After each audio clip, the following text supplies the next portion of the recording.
Welcome to my channel. এবং আজকে আমরা যেটা করবো সেটা হচ্ছে পরিবেশের জন্য ভাবনা, যেটা আমাদের মাধ্যমিকের সিলেবাসের ভৌত বিজ্ঞানের প্রথম চ্যাপ্টার। ওকে, তো শুরু করা যাক। আমরা জানি যে আমাদের যে পৃথিবী আছে, সেই পৃথিবীটাকে ঘিরে একটা বায়ুমণ্ডলের একটা স্তর আছে, ঠিক আছে। এবার বায়ুমণ্ডলের স্তরটায় কি হয় না, ওই স্তরের বিভিন্ন জায়গাতে উষ্ণতার পার্থক্য দেখা যায়, ঠিক আছে। উষ্ণতার পার্থক্য দেখা যায়, ওই জন্য বিজ্ঞানীরা কি করেছে যে এই স্তরটাকে উষ্ণতার ভিত্তিতে কয়েকটা ভাগে ভাগ করেছে, ঠিক আছে। সেই ভাগগুলো আমাদের কি কি সেগুলো আমরা পড়বো, এবং সেই ভাগগুলোর বৈশিষ্ট্য কি, মানে কি কি হয় সেখানে, কোন গ্যাসের প্রাধান্য বেশি, এই সমস্ত জিনিসপত্রগুলো আমরা এই চ্যাপ্টারটায় পড়বো, ঠিক আছে। আমাদের প্রথমে যে টপিকটা আছে, প্রথমে যেটা আছে সেটা হচ্ছে আমাদের পৃথিবীকে ঘিরে থাকা বায়ুমণ্ডল এবং তার বিভাগ, ঠিক আছে। তো উষ্ণতার ভিত্তিতে বায়ুমণ্ডলকে আমাদের মোট 6টা ভাগে ভাগ করা যায়, ঠিক আছে। 6টা ভাগে ভাগ করা যায়, সেটা কি কি সেটা আমরা জানবো। উষ্ণতার ভিত্তিতে, অর্থাৎ বিভিন্ন বায়ু স্তরে উষ্ণতার পার্থক্য দেখা যায়, সেগুলোর ভিত্তিতে আমাদের বায়ুমণ্ডলটাকে 6টা ভাগে ভাগ করা হয়েছে। 6টা ভাগ কি কি? প্রথমে হচ্ছে বায়ুমণ্ডলের সব থেকে কাছের স্তর, যেটা হচ্ছে একদম পৃথিবীর ভূপৃষ্ঠ থেকে কাছে, সেটার নাম হচ্ছে ট্রপোস্ফিয়ার। ট্রপোস্ফিয়ার, ঠিক আছে। এই স্তরটার বৈশিষ্ট্য কি? এই স্তরটা হচ্ছে, এই স্তরটার মধ্যে বিভিন্ন রকম বৃষ্টিপাত, ঘূর্ণিঝড়, তারপর বিভিন্ন রকম বিপর্যয় সব এই স্তরটার মধ্যেই ঘটে, তুষারপাত ইত্যাদি, ঠিক আছে। তাই জন্য এই স্তরটাকে দেখে মনে হয় যেন রেগে আছে, ওই জন্য এই স্তরটার আরেকটা নাম হচ্ছে ক্রুদ্ধমণ্ডল। ক্রুদ্ধমণ্ডল। তাহলে তোমাদের এখানে কোশ্চেন আসতে পারে যে কোন স্তরকে ক্রুদ্ধমণ্ডল বলা হয় এবং কেন বলা হয়। তাহলে আনসারটা হচ্ছে ট্রপোস্ফিয়ারকে ক্রুদ্ধমণ্ডল বলা হয় কারণ এই স্তরে উষ্ণতার পার্থক্যের জন্য বিভিন্ন বিপর্যয়গুলো, যেমন বৃষ্টিপাত, তুষারপাত এবং বিভিন্ন রকম বিপর্যয় ঘটে। এই কারণে দেখে মনে হয় যেন এই স্তরটা রেগে আছে, ওই জন্য এটাকে বলা হয় ক্রুদ্ধমণ্ডল। বুঝা গেল? ঠিক আছে।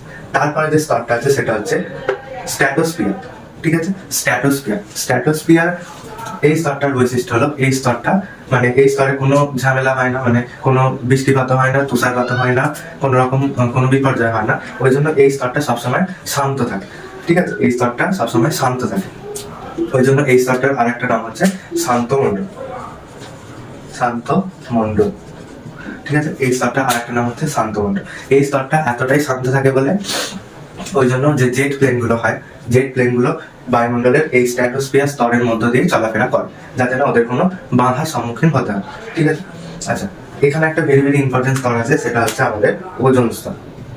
এই স্ট্র্যাটোস্ফিয়ারের মধ্যে, স্ট্র্যাটোস্ফিয়ার আর মেসোস্ফিয়ারের মধ্যে আছে আমাদের ওজোন স্তর, ঠিক আছে। ওজোন স্তর, ওজোন স্তর কি সেটা আমরা পরে জানবো। ওজোন গ্যাস দিয়ে তৈরি বলে এই স্তরটার নাম হচ্ছে ওজোন স্তর, ঠিক আছে। এই স্তরটা কি করে? এই স্তরটা কি করে? সূর্য থেকে আগত আমাদের অতিবেগুনি রশ্মি, যেটা আমাদের ত্বকের ক্যান্সার ঘটায়, চর্মরোগ ঘটায় ইত্যাদি যেসব ক্ষতিকারক রশ্মিগুলো, এই ওজোন স্তরটা যখন ওজোন স্তর থেকে যখন প্রতিফলিত হয়, মানে সূর্যের আলোটা যখন আসে, সূর্যের আলোটা যখন এই স্তরের উপর আসে, তখন এরকম ভাবে প্রতিফলিত করে দেয় এই স্তরটা, ঠিক আছে। তাই জন্য এই পৃথিবীতে অতিবেগুনি রশ্মিটা কম আসে, ফলে আমাদের চর্মরোগ বা ইত্যাদি যে রোগগুলো অতিবেগুনি রশ্মির কারণে হয়, সেগুলো আমাদের হয় না। আচ্ছা, তারপরে হচ্ছে মেসোস্ফিয়ার। মেসোস্ফিয়ার, মেসোস্ফিয়ার স্তরটা হলো এই যে বায়ুমণ্ডলের যে কটা স্তর আছে সব থেকে শীতলতম স্তর, ঠিক আছে। ওই জন্য এটা আরেক নাম শীতল স্তর। শীতল স্তর, বুঝলেন? তাহলে সব থেকে শীতলতম স্তর কোনটি? মেসোস্ফিয়ার। মেসোস্ফিয়ারে যে পরের স্তরটা আছে সেটা হচ্ছে থার্মোস্ফিয়ার। থার্মোস্ফিয়ারে আমাদের হচ্ছে সব থেকে গরম স্তর। থার্মো কথাটার মানেই হচ্ছে তাপ বা উষ্ণতা, ঠিক আছে। ওই জন্য এই স্তরটার উষ্ণতা এতটাই বেশি হয় যে এই স্তরটাকে বলা হয় থার্মোস্ফিয়ার। আর এই স্তরে গ্যাসের অণুগুলো কি হয়? আয়নে বিভাজিত অবস্থায় এই স্তরের মধ্যে ঘোরাফেরা করে, ওই জন্য এই স্তরটা আরেক নাম হচ্ছে আয়নোস্ফিয়ার।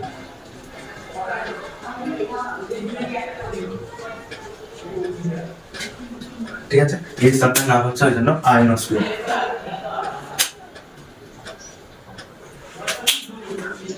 এই আয়নোস্ফিয়ারের বৈশিষ্ট্য কি? এই আয়নোস্ফিয়ারে অনেকগুলো ঘটনা ঘটে।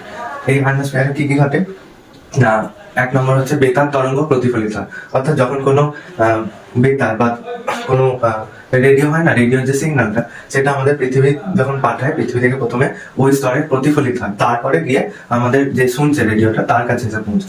তাহলে যদি না এই স্তরটা থাকতো অর্থাৎ থার্মোস্ফিয়ারটা, তাহলে কিন্তু এই ঘটনা ঘটা সম্ভব হতো না। তাই জন্য এই যে বেতার তরঙ্গ প্রতিফলিত হওয়ার পেছনে এই বায়ুমণ্ডলের এই স্তরটা দায়ী, সেটা হচ্ছে থার্মোস্ফিয়ার বা আয়নোস্ফিয়ার। ঠিক আছে, তারপর যে স্তরটা হচ্ছে সেটা হচ্ছে এক্সোস্ফিয়ার। এক্সোস্ফিয়ার কি হয়? এক্সোস্ফিয়ারটা হচ্ছে সব থেকে মানে বাইরের স্তর, অর্থাৎ মানে প্রায় মহাকাশ। ঠিক আছে, মহাকাশ হচ্ছে এক্সোস্ফিয়ার। এখানে পৃথিবীর যে কৃত্রিম উপগ্রহগুলো পাঠানো হয় সেগুলো সবই এই স্তর অনুযায়ী, অর্থাৎ এই স্তরের মধ্যে পাঠানো হয় এবং এই স্তর দিয়ে ওরা পৃথিবীর চারিদিকে ঘোরে। বোঝা গেল? তাহলে এক্সোস্ফিয়ারে কি হয় না, এক্সোস্ফিয়ারে হয় বিভিন্ন কৃত্রিম উপগ্রহ, স্পেস স্টেশন, এগুলো এই এক্সোস্ফিয়ারে থাকে। আচ্ছা, আরেকটা এখানে থার্মোস্ফিয়ারে আরেকটা বৈশিষ্ট্য হচ্ছে এই স্তরে মেরুজ্যোতি বা আরোরা দেখা যায়। আরোরা মানে হচ্ছে যে শীত প্রধান দেশে যে ওই সবুজ বা নীল রঙের যে লাইটিং গুলো দেখা যায় যখন অনেক ঠান্ডা পড়ে, সেইগুলোকে বলা হচ্ছে আরোরা। এই থার্মোস্ফিয়ার স্তরে এই আরোরাটা দেখা যায়, কারণ ওটা আয়নে ভেঙে যাবে। ঠিক আছে। আচ্ছা, একবারে বাইরের স্তরটা হলো সেটা হচ্ছে ম্যাগনেটোস্ফিয়ার। ম্যাগনেটোস্ফিয়ার হচ্ছে সব থেকে বাইরের স্তর। এই স্তরের মধ্যে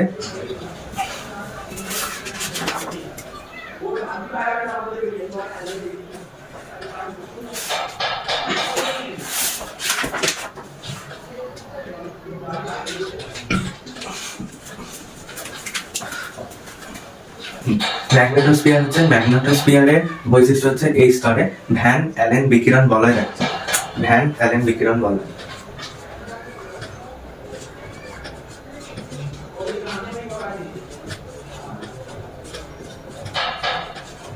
এই স্তরে হচ্ছে এটা বৈশিষ্ট্য। এই স্তরের বৈশিষ্ট্য হচ্ছে ভ্যান অ্যালেন বিকিরণ বলয় দেখা যায়। ঠিক আছে, এইগুলো আমাদের বায়ুমণ্ডলটাকে যখন আমরা উষ্ণতার ভিত্তিতে বায়ুমণ্ডলের বিভাগ করি, তখন এই আমাদের 6টা স্তর, সেটা হচ্ছে এক হচ্ছে troposphere, stratosphere, mesosphere, thermosphere, exosphere এবং ম্যাগনেটোস্ফিয়ার। এই 6টা ভাগে আমরা ভাগ করেছি। ঠিক আছে। হ্যাঁ, এবার আসা যাক রাসায়নিকভাবে বায়ুস্তরের বিভাগ। রাসায়নিকভাবে বায়ুস্তরের বিভাগকে আমরা দুটো ভাগে ভাগ করতে পারি, যেটা হচ্ছে হোমোস্ফিয়ার বা সমমণ্ডল এবং হেটারোস্ফিয়ার বা বিষমমণ্ডল। ঠিক আছে, এই হোমোস্ফিয়ার বা সমমণ্ডল বলতে কি, ভূপৃষ্ঠ থেকে একটা উচ্চতা পর্যন্ত, সেটা হচ্ছে 80 কিলোমিটার, সেই উচ্চতা পর্যন্ত আমরা দেখতে পাই যে সবকিছু একটা বায়ুমণ্ডলের সমসত্ব মিশ্রণ থাকে। ওই জন্য সেই 80 কিমি পর্যন্ত ওই স্তরটাকে বলা হচ্ছে একটা হোমোস্ফিয়ার বা সমমণ্ডল স্তর। এবং হেটারোস্ফিয়ার মানে হচ্ছে যে এই তারপর থেকে, অর্থাৎ 80 কিমির পর থেকে বিভিন্ন গ্যাসের প্রাধান্য দেখা যায়, নাইট্রোজেন, হিলিয়াম ইত্যাদি গ্যাসের হচ্ছে প্রাধান্য দেখা যায়। ওই জন্য সব জায়গায় কোনো গ্যাস বেশি আছে, কোনো জায়গায় কোনো গ্যাস কম আছে। ওই জন্য 2 নম্বর যে ভাগটা হচ্ছে সেটা হচ্ছে হেটারোস্ফিয়ার বা বিষমমণ্ডল। ঠিক আছে। এবার আমরা যেটা বুঝবো সেটা হচ্ছে পরিচালন স্রোত এবং ঝড়, সেটা কিভাবে হয়। আচ্ছা, এটা জানার জন্য আমাদের দুটো বায়ুর কথা জানতে হবে। সেটা 1 নম্বর হচ্ছে সমুদ্র বায়ু, 2 নম্বর হচ্ছে স্থলবায়ু। ঠিক আছে, এই দুটো বায়ুর কথা আমাদের জানতে হবে। একটা হচ্ছে সমুদ্র বায়ু আর একটা হচ্ছে স্থলবায়ু। ঠিক আছে, এবার কি হচ্ছে সমুদ্র বায়ু কি আর স্থলবায়ু কি, এটা আমাদের আগে বুঝতে হবে। আচ্ছা, যখন দিন অর্থাৎ সূর্য যখন থাকে আকাশে, তখন কি হয় না, সূর্য সমুদ্রতেও অর্থাৎ জলভাগের উপরেও সমান তাপ দেয় আর স্থলভাগের উপরেও সমান তাপ দেয়। তাহলে কি হয়, তখন কি হয়, আচ্ছা, সমুদ্র তাড়াতাড়ি গরম হয় না, ভূপৃষ্ঠ তাড়াতাড়ি গরম হয়। সেই কারণে ভূপৃষ্ঠের সংলগ্ন যে বায়ুটা থাকবে, ঠিক আছে, ভূপৃষ্ঠের কাছাকাছি যে বায়ু স্তরটা থাকবে, সেটা কি হবে, ভূপৃষ্ঠ যদি গরম হয়ে যায় তাড়াতাড়ি, তাহলে ভূপৃষ্ঠ সংলগ্ন বায়ু স্তরটা তাড়াতাড়ি গরম হয়ে যাবে। এর ফলে কি হবে, আমরা জানি যে গরমটা উপরে থাকে এবং ঠান্ডাটা নিচে থাকে। তার জন্য এ যেহেতু গরম হয়ে গেছে, ওই জন্য এ আস্তে আস্তে উপরের দিকে উঠতে থাকবে। বোঝা গেল কেন উপরের দিকে উঠতে থাকবে, কারণ ভূপৃষ্ঠটা তাড়াতাড়ি গরম হয়, ফলে ভূপৃষ্ঠের কাছাকাছি যে বায়ুস্তরটা সেটা তাড়াতাড়ি গরম হবে। এর ফলে কি হবে, এই বায়ুটা উপর দিকে উঠে যাবে, ফলে এই জায়গাটা কি হবে, পুরো বায়ু শূন্য হয়ে যাবে। কিন্তু আমরা জানি পৃথিবীর কোনো জায়গায় বায়ু শূন্য নয়, অর্থাৎ সব জায়গাতেই বায়ু পূর্ণ থাকবে। সেই কারণে এই যে সমুদ্রের কাছাকাছি যে বায়ুস্তরটা আছে, এটা যে তুলনামূলক ঠান্ডা, ওই জন্য কি হবে, এই বায়ুটা এই ফাঁকা অংশের দিকে ছুটে আসার চেষ্টা করবে, অর্থাৎ এই জায়গাটাকে পূরণ করার চেষ্টা করবে। ঠিক আছে, তাহলে দিনের বেলা কি ঘটনা ঘটছে না, ভূপৃষ্ঠের বায়ুটা উপর দিকে উঠে যাচ্ছে, আর সেই ফাঁকা জায়গাটা পূরণ করার জন্য এই সমুদ্রের থেকে বায়ুটা কি হচ্ছে, ভূপৃষ্ঠের দিকে যাচ্ছে, অর্থাৎ সমুদ্র থেকে ভূপৃষ্ঠের দিকে যাচ্ছে। এই যে সমুদ্র থেকে ভূপৃষ্ঠের দিকে যাচ্ছে, এই বায়ুটাকে বলা হচ্ছে সমুদ্র বায়ু। বোঝা গেল? সমুদ্রবায়ু হচ্ছে সমুদ্র থেকে দিনের বেলাতে ভূপৃষ্ঠের দিকে যাচ্ছে। এবারে স্থলবায়ু কি? আচ্ছা, এবারে আসা যাক রাতে।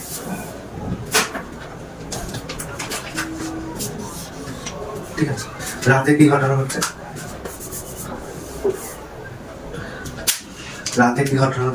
রাতে হচ্ছে আচ্ছা, ভূপৃষ্ঠ তাড়াতাড়ি গরম হয়। আচ্ছা, যে যত তাড়াতাড়ি গরম হয় সে তত তাড়াতাড়ি ঠান্ডা, এবং যে যত আস্তে আস্তে গরম হয় সে তত আস্তে আস্তে ঠান্ডা।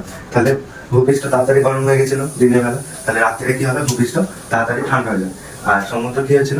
আস্তে আস্তে গরম হচ্ছিল, সমুদ্র আস্তে আস্তেই ঠান্ডা। বোঝা গেল? আচ্ছা, তাহলে রাত্রিরে সমুদ্রটা গরম, তাহলে রাত্রিরে সমুদ্রটা গরম থাকলে কি হবে না, সমুদ্রের কাছাকাছি যে বায়ুটা থাকবে সেটা কি হবে? গরম হয়ে উপরের দিকে উঠে যাবে। ঠিক আছে, তার ফলে এখানটা কি হবে? ফাঁকা হয়ে যাবে। তাহলে এখন তো ভূপৃষ্ঠ বায়ুটা তো ঠান্ডা, তাহলে এই জায়গাটা ফাঁকা হয়ে গেল, ফলে এইখানে যে বায়ুটা এ কি করবে?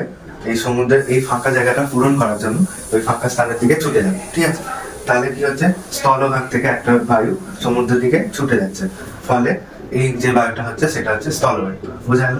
এই যে দিনের বেলাতে সমুদ্র বায়ু আর রাত্রিরে স্থলবায়ু, এই যে মানে বায়ুটা যে একবার উপরে যাচ্ছে একবার নিচে আসছে, এরকম করে একদিক থেকে আরেক দিকে যাচ্ছে, এটা হচ্ছে এই ঘটনাটা, এই যে সমুদ্র বায়ু আর স্থলবায়ু, এই দুটো বায়ু মিলে পরিচালন স্রোতের সৃষ্টি হচ্ছে।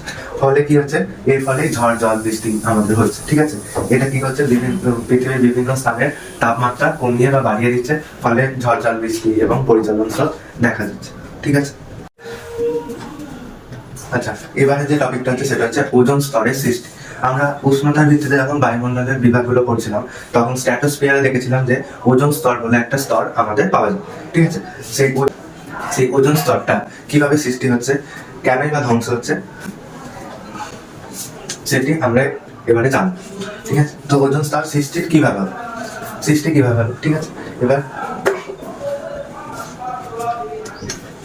আচ্ছা, অক্সিজেনের অণু অর্থাৎ O2, এই অক্সিজেনের অণুতে যখন সূর্যলোকের স্ট্র্যাটোস্ফিয়ারে কিন্তু এই ঘটনাটা ঘটছে।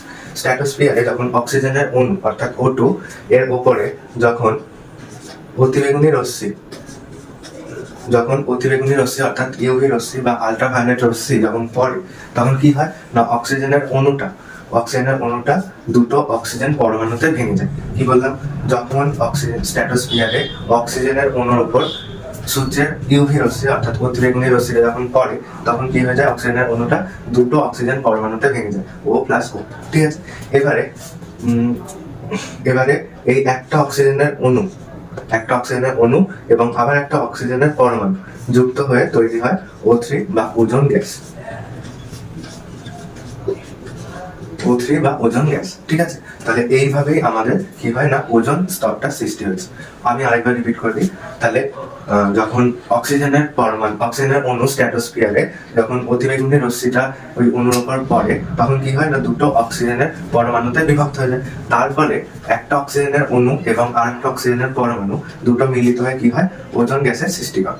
এইভাবে ওজোন স্তরটা আমাদের সৃষ্টি হয়েছে। বোঝা গেছে? এবার আছে ওজোন স্তর ধ্বংস। ওজোন স্তর ধ্বংস বিভিন্ন কারণ আছে। তার মধ্যে ওজোন স্তর ধ্বংসের সব থেকে বেশি যে করে সেটা হচ্ছে সিএফসি গ্যাস অর্থাৎ ক্লোরোফ্লুরোকার্বন।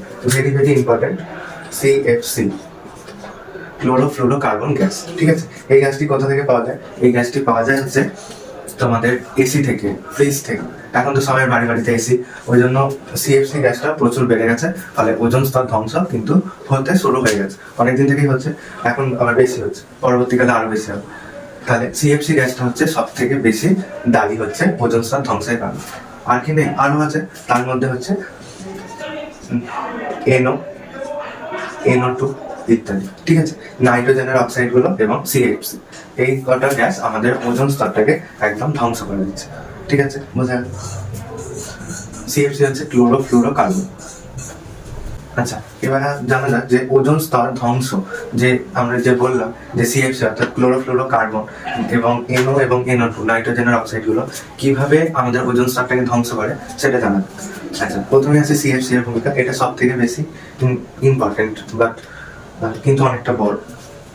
আচ্ছা, তাহলে প্রথমেই হচ্ছে সিএফসি অর্থাৎ ক্লোরোফ্লোরোকার্বন সেখানে যখন সেই গ্যাসের উপরে যখন অর্থাৎ সেই গ্যাসের অণুর উপরে যখন ইউভি রশ্মি অর্থাৎ সূর্যালোকটা পড়ে তখন কি হয় না CFCl2 এবং CFCl2 এবং Cl অর্থাৎ ক্লোরিন পরমাণু হয়ে যায়, ক্লোরিন পরমাণুতে ভেঙে যায়। ঠিক আছে, এই ক্লোরিন পরমাণুটা হয় সক্রিয়। এই সক্রিয় কথাটা কিন্তু তোমাদের লিখতেই হবে। তাহলে কি হয় না প্রথমে সূর্যরশ্মিটা পড়ে আর সক্রিয় ক্লোরিন পরমাণু উৎপন্ন হয়। ঠিক আছে, এই সক্রিয় ক্লোরিন পরমাণুটা কি করে ওই ওজোন গ্যাসের সঙ্গে অর্থাৎ O3 এর সঙ্গে ClO অর্থাৎ ক্লোরিন মনোক্সাইড যেটা সক্রিয় হয় এবং অক্সিজেন গ্যাস উৎপন্ন করে।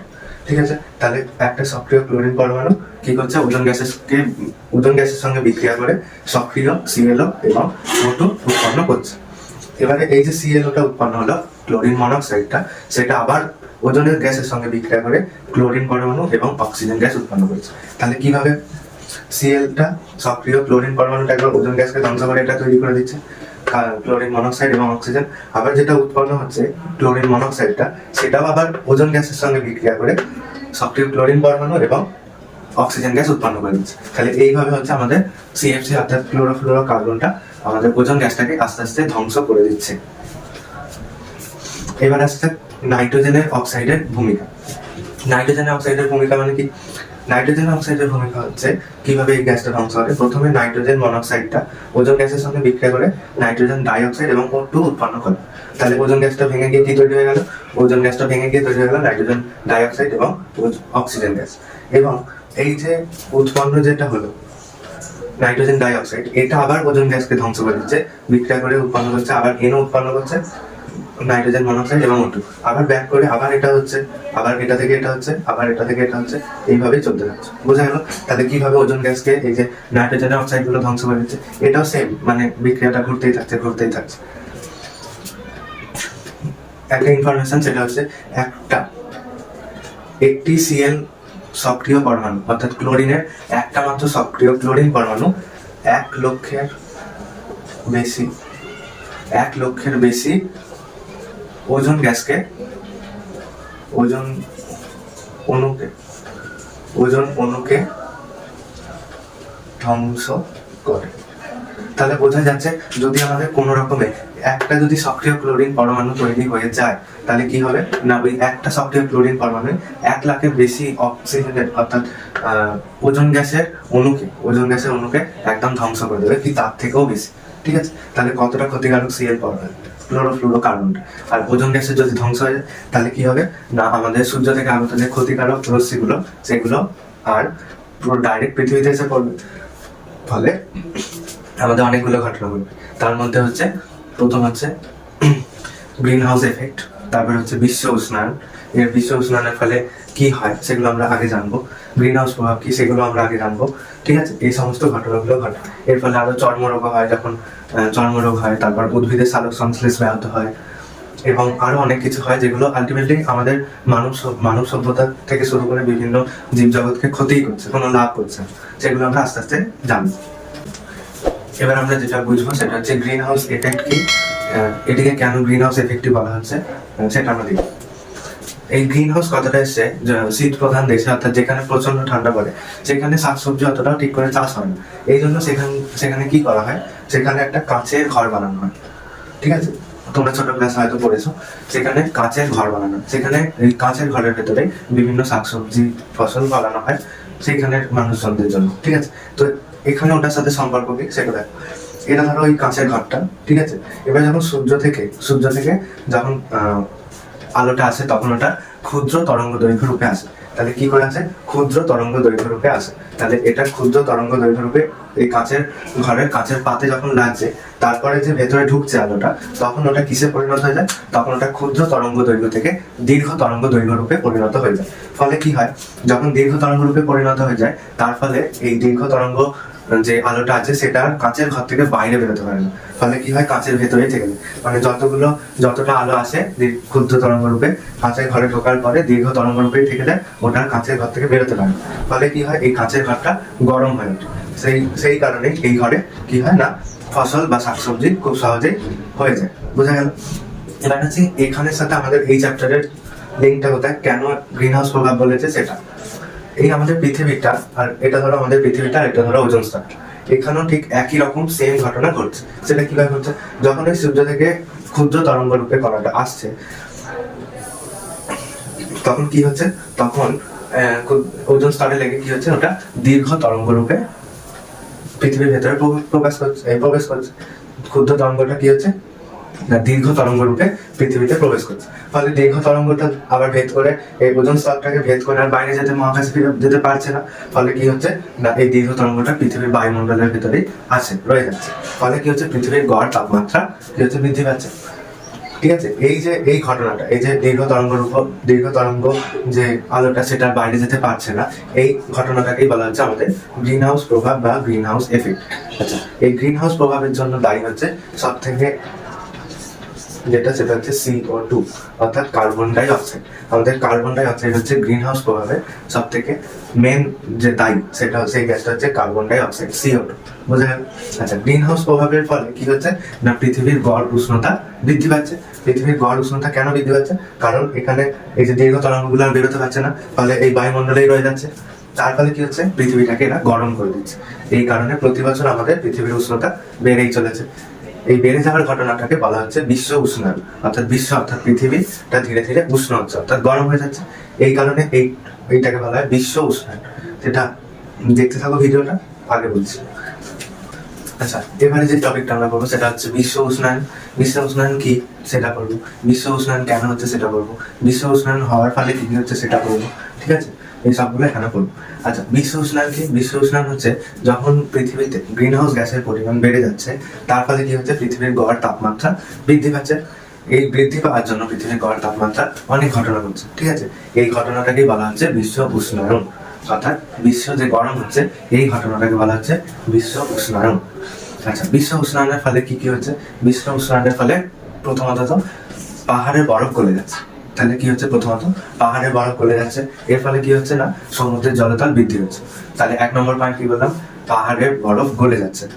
ঠিক আছে, 2 নম্বর পয়েন্ট কি বললাম? 2 নম্বর বললাম যে সমুদ্রের জলতলের উচ্চতা আস্তে আস্তে বৃদ্ধি পাচ্ছে। এই বৃদ্ধি পাওয়ার ফলে কি হচ্ছে? বৃদ্ধি পাওয়ার ফলে যে সমস্ত জায়গাগুলো সমুদ্রের কাছাকাছি অবস্থিত সেগুলো কি হচ্ছে? জলের তলায় চলে যাচ্ছে। তাহলে 3 নম্বর পয়েন্ট কি হলো? যে সমস্ত জায়গাগুলো সমুদ্র বা জলভাগের কাছাকাছি আছে সেগুলো কি হচ্ছে না জলভাগের নিচে চলে যাচ্ছে আস্তে আস্তে। ঠিক আছে, তারপরে আরো কি হচ্ছে না বিশ্ব উষ্ণায়নের ফলে দাবানলের জন্য বিভিন্ন বনভূমি নষ্ট হয়ে যাচ্ছে। তাহলে বিশ্ব উষ্ণায়নের জন্য বিভিন্ন বনভূমি নষ্ট হয়ে যাচ্ছে কেন? না দাবানলের জন্য। ঠিক আছে, তারপরে আরো অনেক কারণ আছে, যেমন এতগুলো তো হলো।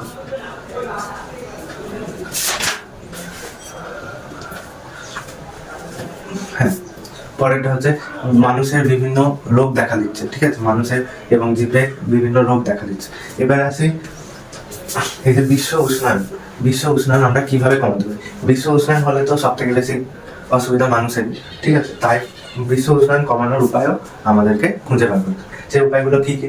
এক হচ্ছে তো প্রথমে বিশ্ব উষ্ণায়ন কেন হয়? গ্রিন হাউস গ্যাসের জন্য। তাই আমাদের গ্রিন হাউস গ্যাসটা কমাতে হবে। ঠিক আছে, তাহলে বেশি কার্বন ডাই অক্সাইডের জন্য গ্রিন হাউস প্রভাব হচ্ছে। তাহলে কার্বন ডাই অক্সাইড আমরা কিভাবে কমাতে পারবো? না গাছ লাগিয়ে। তাহলে আমাদের বন সৃজন করতে হবে, অর্থাৎ চারদিকে গাছ বেশি করে লাগাতে হবে। ঠিক আছে, গাছের পরিচর্যা করতে হবে। তারপরে কি করতে হবে? তারপরে যে সমস্ত মানে অপ্রচলিত শক্তিগুলো, জীবাশ্ম জ্বালানির যে আছে, জীবাশ্ম জ্বালানির ব্যবহার কমিয়ে আমাদের পরিবেশ বান্ধব শক্তির ব্যবহার করতে হবে। তাহলে এর বিশ্ব উষ্ণায়নকে কিভাবে কমানো যায়? প্রথম হচ্ছে আমাদের গাছ লাগাতে হবে। ঠিক আছে, তারপরে 2 নম্বর কি? বন সৃজন করতে হবে। 3 নম্বর কি? 3 নম্বর হচ্ছে জীবাশ্ম জ্বালানির ব্যবহার কমিয়ে আমাদের পরিবেশ বান্ধব শক্তিগুলির ব্যবহার বাড়াতে হবে। তার ফলে আমরা বিশ্ব উষ্ণায়নকে কমাতে পারবো। ঠিক আছে,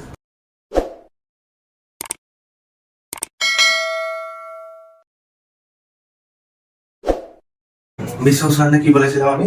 বিশ্ব উষ্ণায়নে হচ্ছে যে আমাদের শক্তিকে যথাযথ ব্যবহার করতে হবে, অর্থাৎ যে সমস্ত জীবাশ্ম জ্বালানির ব্যবহারটা ঠিকঠাক করে করতে হবে। তো আমরা এই এখন কি কি জানবো? সেটা হচ্ছে প্রথমে জানবো যে জ্বালানির তাপন মূল্য কি, তারপর হচ্ছে জীবাশ্ম জ্বালানি কি, জীবাশ্ম জ্বালানি সংরক্ষণ কিভাবে করবো বা সংরক্ষণটা কি, স্থিতিশীল উন্নয়ন কি, ভেরি ভেরি ইম্পর্টেন্ট, বিভিন্ন প্রকার শক্তি যেমন সৌরশক্তি, জলশক্তি, জোয়ার শক্তি, ভূতাপ শক্তি, বায়ু শক্তি ইত্যাদি ব্যবহারটা আমরা জানবো। ঠিক আছে, তারপরে জানবো বায়োমাস কি, তারপরে জানবো বায়োগ্যাস কি। ঠিক আছে, আরো জানবো বায়োফুয়েল কি। ঠিক আছে, এগুলো কিভাবে তৈরি হয় এইসব জানবো। তাহলে প্রথমে আসি জ্বালানির তাপন মূল্য কি। জ্বালানির তাপন মূল্য বলতে কি বুঝি আমরা, যে নির্দিষ্ট পরিমাণ জ্বালানিকে, ঠিক আছে, একক পরিমাণ জ্বালানিকে যদি আমরা সম্পূর্ণরূপে দহন করি, একক পরিমাণ জ্বালানিকে যদি আমরা সম্পূর্ণরূপে দহন করি অর্থাৎ পুড়িয়ে দিই, ঠিক আছে, যেন না একটু কিছু বাঁচে, পুরোটাই ছাই হয়ে যায়, তাহলে কি বললাম, যদি আমরা একক পরিমাণ জ্বালানিকে সম্পূর্ণরূপে দহন করলে যে পরিমাণ তাপশক্তি আমরা পাই সেই জ্বালানিটা থেকে, সেই পরিমাণ তাপশক্তিকে বলা হচ্ছে ওই জ্বালানির তাপন মূল্য। ঠিক আছে, সব জ্বালানি থেকে তো একই পরিমাণ তাপ শক্তি পাওয়া যায়, ওই জন্য বলতে হবে ওই জ্বালানির তাপন মূল্য। ঠিক আছে, তাহলে আমি আরেকবার বলছি, একক পরিমাণ জ্বালানিকে যদি সম্পূর্ণরূপে দহন করা যায় তাহলে আমরা সেইটা থেকে যে তাপ শক্তিটা পাই সেই তাপ শক্তিটাকে বলা হচ্ছে ওই জ্বালানির তাপন মূল্য। ঠিক আছে, আচ্ছা এবার আছে জীবাশ্ম জ্বালানি কি। জীবাশ্ম জ্বালানি সবাই এর আগেও পড়েছো, তাও আরেকবার বলে দিচ্ছি। সেটা হচ্ছে যে অনেক সময় অনেককাল আগে যখন ভূপৃষ্ঠের নিচে বা পৃথিবীর গর্ভে বিভিন্ন প্রাণী এবং গাছপালা যখন চাপা পড়ে যায়, তার ফলে কি হয়, রাসায়নিকভাবে সেই প্রাণী এবং উদ্ভিদের দেহের পরিবর্তন আসে। পরিবর্তন এসে মাটির নিচে চাপে এবং গরমে যে জ্বালানির সৃষ্টি হয় সেই জ্বালানিটাকে বলা হচ্ছে জীবাশ্ম জ্বালানি। বোঝা গেল কি হলো? আমি আরেকবার বলছি, প্রাকৃতিক বিপর্যয়ের ফলে, ঠিক আছে, প্রাকৃতিক বিপর্যয়ের ফলে বিভিন্ন প্রাণী এবং উদ্ভিদেরা যখন ভূপৃষ্ঠের নিচে চাপা পড়ে যায়, চাপা পড়ার ফলে রাসায়নিকভাবে তাদের দেহে পরিবর্তন আসে। ঠিক আছে, মানে পচে যাওয়া, তারপর ধরো প্রাণীরা যেরকম পচে যায়, তারপর উদ্ভিদরা যেরকম মানে মাটির সঙ্গে মিশে যায় ইত্যাদি, এরকম ভাবে রাসায়নিক ভাবে পরিবর্তন দেখা যায়। তার ফলে ভূপৃষ্ঠের চাপে এবং গরমে, ভূপৃষ্ঠের নিচে তো অনেক গরম, ভূপৃষ্ঠের চাপে এবং গরমে যে জ্বালানি তৈরি হয় সেটাকেই বলা হচ্ছে আমাদের জীবাশ্ম জ্বালানি। জীবাশ্ম জ্বালানি বলা হচ্ছে, বুঝলেন? জীবাশ্ম জ্বালানি সংরক্ষণ। এবারে জীবাশ্ম জ্বালানি সংরক্ষণ মানে হচ্ছে তাকে রেখে দেওয়া। এবার সংরক্ষণটা আমরা কেন করবো? এবার সংরক্ষণটা করার প্রথম কারণ হচ্ছে জীবাশ্ম জ্বালানি কিন্তু মানে নির্দিষ্ট পরিমাণ, অর্থাৎ এমন তো হয় না যে জীবাশ্ম জ্বালানি আজকে মাটির নিচে চাপা দিলাম কালকে হয়ে গেল, এরকম হয় না। এই জীবাশ্ম জ্বালানি তৈরি হতে অনেক কোটি কোটি বছর লাগে। সেই জন্য জীবাশ্ম জ্বালানির পরিমাণ হচ্ছে সীমিত, অর্থাৎ নির্দিষ্ট পরিমাণে থাকে। আমরা যদি এবার বেশি বেশি করে ব্যবহার, এবার ধরো কয়লাকে যদি আমরা বেশি বেশি ব্যবহার করি তাহলে কি হবে? কয়লা থাকবে না, আবার একটা টাইম এমন আসবে যে কয়লাই পাওয়া যাবে না গোটা পৃথিবীতে। তাহলে আমাদের জীবাশ্ম জ্বালানি কি করতে হবে না, ভেবে চিনতে আমাদের ব্যবহার করতে হবে।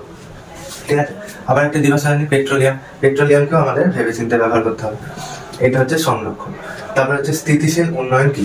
স্থিতিশীল উন্নয়ন ভেরি ভেরি ইম্পর্টেন্ট। সেটা কি না, এই যে জীবাশ্ম জ্বালানি ভবিষ্যৎ প্রজন্মের কথা মাথায় রেখে, এবারে আমরা যদি জীবাশ্ম জ্বালানিকে ঠিকঠাক বিবেচনা করে যদি ব্যবহার করি তাহলে ভবিষ্যতে যারা এই পৃথিবীতে বাস করবে তারাও এই কয়লা বা পেট্রোলিয়াম বা বিভিন্ন যে জীবাশ্ম জ্বালানিগুলো আছে তারাও ব্যবহার করতে পারবে। তাহলে আমাদের কি করতে হবে, ভবিষ্যতের কথা মাথায় রেখে আমরা যদি জীবাশ্ম জ্বালানিটাকে যদি সঠিকভাবে ব্যবহার করি এবং তার ফলে কি হচ্ছে, ভবিষ্যৎ প্রজন্মরা ঠিকঠাক করে থাকতে পারবে এই পৃথিবীতে, সেই উন্নয়নটাকে বলা হচ্ছে স্থিতিশীল উন্নয়ন।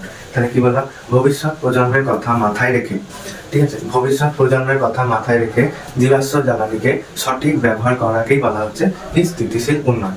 ঠিক আছে, তারপর আছে বিভিন্ন প্রকার শক্তি। এই যে স্থিতিশীল উন্নয়ন কি বলছে না, ভবিষ্যতের কথা মাথায় রেখে আমাদের জীবাশ্ম জ্বালানিকে কম কম ব্যবহার করতে হবে। এবার কম কম যে ব্যবহার করলো আমাদের তো অনেক মানে শক্তি খরচ হবে, মানে ধরো তড়িৎ শক্তি উৎপাদন তো করতেই হবে, আমাদের তো তড়িৎ লাগবে। তারপরে ধরো ওরকম ভাবে শক্তি তৈরি করতে গেলে তো আমাদের জীবাশ্ম জ্বালানির উপরে শুধু ভরসা করে থাকলে হবে না। ওই জন্য আমাদের কি কি করতে হবে না, সৌরশক্তির ব্যবহার বেশি করতে হবে, জলশক্তির ব্যবহার, জোয়ার ভাটা শক্তির ব্যবহার, ভূতাপ শক্তির ব্যবহার, বায়ু শক্তির ব্যবহার ইত্যাদির ব্যবহার বাড়াতে হবে। অর্থাৎ এইগুলো ব্যবহার করলে পরিবেশের কোনো তেমন ক্ষতিও হচ্ছে না, আর আমাদের জীবাশ্ম জ্বালানিটাও মানে থাকছে। সব দিক থেকে ভবিষ্যতে যারা আসবে এই পৃথিবীতে তাদের জন্য ভালো। তাহলে আমাদের এই শক্তিগুলোর ব্যবহার জানতে হবে। তাই সৌরশক্তির ব্যবহার আমরা তো জানি, যেরকম ধরো সোলার প্যানেল গুলো যেটা থাকে, অর্থাৎ সৌরকোষ বাংলায় যেটা বলে সোলার প্যানেলকে, সেই কোষে কি হয়, সৌরকোষে না সূর্য থেকে আলোক রশ্মিটা ওই কোষটা কি করে না তড়িৎ শক্তিতে রূপান্তরিত করে, ফলে আমাদের এই সৌরশক্তিটা কাজে লেগে যাচ্ছে। তাহলে সৌরশক্তির ব্যবহার যদি বলে তাহলে সোলার কুকার, সোলার পাখা, সোলার লাইট ইত্যাদি এইসব। এবার আছে জলশক্তি। জলের শক্তির ব্যবহার হচ্ছে জলের বেগটাকে কাজে লাগিয়ে, নদীতে বেগে, জলের বেগের কাজে লাগে জলের বেগটাকে, সেখানে কি করা হয় না টারবাইন ঘোরানো। টারবাইন ঘোরানোর ফলে কি হয় না, ওই জলের বেগের শক্তিটা থেকে আমরা কি পাই, তড়িৎ শক্তি পাই। তাহলে এই কয়লা বা জীবাশ্ম জ্বালানির ব্যবহার কম করে আমাদের এই বিভিন্ন প্রকার শক্তি যেটা হলো সেগুলোকে ব্যবহার করতে হবে। এবার আছে জোয়ার ভাটা শক্তি, ভূতাপ শক্তি, বায়ু শক্তি। ঠিক আছে, এগুলোরও ব্যবহার আছে, এগুলো পড়তে হবে। তারপর হচ্ছে বায়োমাস এবং বায়োগ্যাস। বায়োমাস কি? বায়োমাস মানে হচ্ছে যে সমস্ত মৃত উদ্ভিদ বা প্রাণী আছে, ঠিক আছে, যে সমস্ত মৃত উদ্ভিদ বা প্রাণী আছে তাদের যে অবশিষ্ট অংশ বা দেহের যে অবশিষ্ট অংশ, এই অংশগুলোকে, যে পচা অংশগুলো, সেগুলোকে বলা হচ্ছে বায়োমাস। বুঝতে গেল? এবার বায়োগ্যাস কি? বায়োগ্যাস মানে হচ্ছে এই সমস্ত দিয়ে যে গ্যাসটা উৎপন্ন হয় আমাদের, সেটাই হচ্ছে বায়োগ্যাস। এই বায়োগ্যাস কি করে? বায়োগ্যাসও আমাদের এই স্থিতিশীল উন্নয়নকে আরো এক ধাপ এগিয়ে নিয়ে যেতে পারে। এই সমস্ত যে শক্তিগুলো আছে, এই শক্তিগুলোর ব্যবহার করলে আমরা কি করতে পারি? এই যে আমাদের স্থিতিশীল উন্নয়ন বলে যে ধারণাটা,